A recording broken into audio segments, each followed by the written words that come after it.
A reclusive Australian multimillionaire has lost $1 million in an email scam, a London court has heard, but the British man who allegedly facilitated the theft says he is a victim too. TWIM Agricultural Group founder John Carl Betzer, who is on the Forbes list of the 50 richest Australians, lost the money when fraudsters tricked the administrator of his personal finances into transferring it to them, court papers say. Fraudsters emailed Christine Campbell, pretending to be the 87-year-old Mr. Carl Betzer and asking her to pay $1 million to an account held by a British man, David Aldridge, which she did. The email came from an email address that was one character different from Mr. Carl Betzer's personal email address, but that had been manipulated so that it appeared on screen as his exact address. The email was written by an unknown third party, Mr. Carl Betzer's court papers say.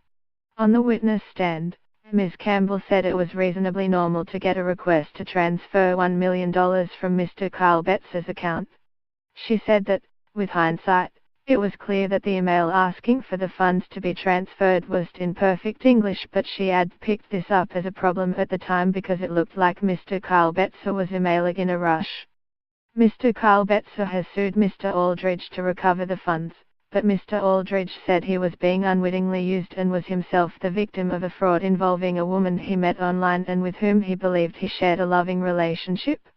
Lawyers for Mr. Carl Betzer, who has a net worth of $950 million according to data compiled by Forbes this year, said Mr. Aldridge actively facilitated the payment of the sum to his account.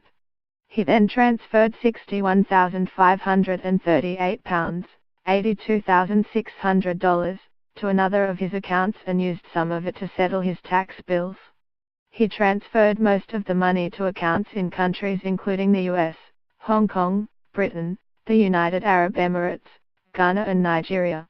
Mr. Aldridge said he was sending the money on the request of his girlfriend, Nancy Jones, who told him it was being used to pay death duties on her parents' estate so that he could jointly benefit from her inheritance and the two of them could live together, Mr. Carl Betzer's court papers say. They say he has never met Ms. Jones and has provided any proof of her existence. Mr. Aldridge's court papers say he is also a victim of the fraudsters, who have tricked him into letting his account be used to defraud Mr. Carl Betzer. The evidence does show that he knew he was assisting a fraudster, they say, and he had no idea that a fraud was being committed against Mr. Carl Betzer.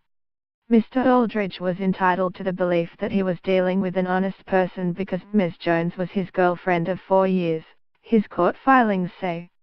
Ms. Jones has written poetry to Mr. Aldridge and has on many occasions told him she loves him. Mr. Aldridge's lawyer, Nicholas Towers, told a London court that he thought by transferring the money he was taking steps that would allow them to properly be together and effectively live happy ever after. Like Ms. Campbell, Mr. Aldridge followed instructions from someone he had known for many years and whom he trusted, his court papers say.